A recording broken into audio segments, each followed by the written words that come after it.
सबसे रिक्वेस्ट है कि अगर आपने अभी तक मेरे चैनल को सब्सक्राइब नहीं किया है तो प्लीज़ वीडियो के नीचे इस रेड कलर के बटन पर क्लिक करके सब्सक्राइब कर लें और सब्सक्राइब करने के बाद इस बेल बटन पे ज़रूर क्लिक करें ताकि आपको मेरे आने वाली वीडियो की नोटिफिकेशन अपने फ़ोन पे मिलती रहे और आप हमेशा मेरे यूट्यूब चैनल के साथ कनेक्ट रहें।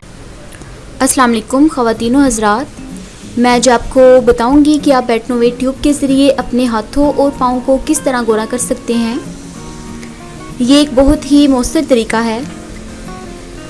बेटनोवेट के ज़रिए हाथ पाँव गोरे।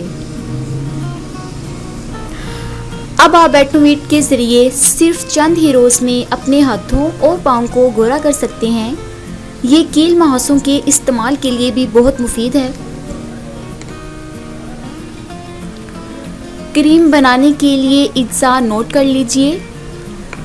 बेटनोवेट क्रीम 1 अदद, वैसलीन 2 चम्मच, ग्लिसरीन 2 चम्मच, बोरिक एसिड पाउडर 2 चम्मच। नाज़रीन, ये आप देख रहे हैं कि हमने ये पेट्रोलियम जेली वैसलीन का इस्तेमाल करना है।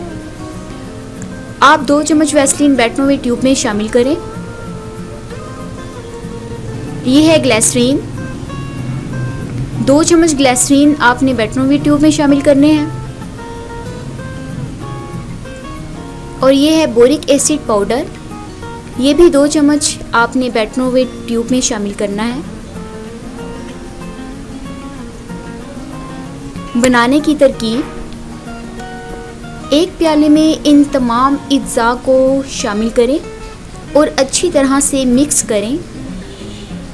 आप इस क्रीम को एक जार में डालें और फ्रिज में महफूज कर लें।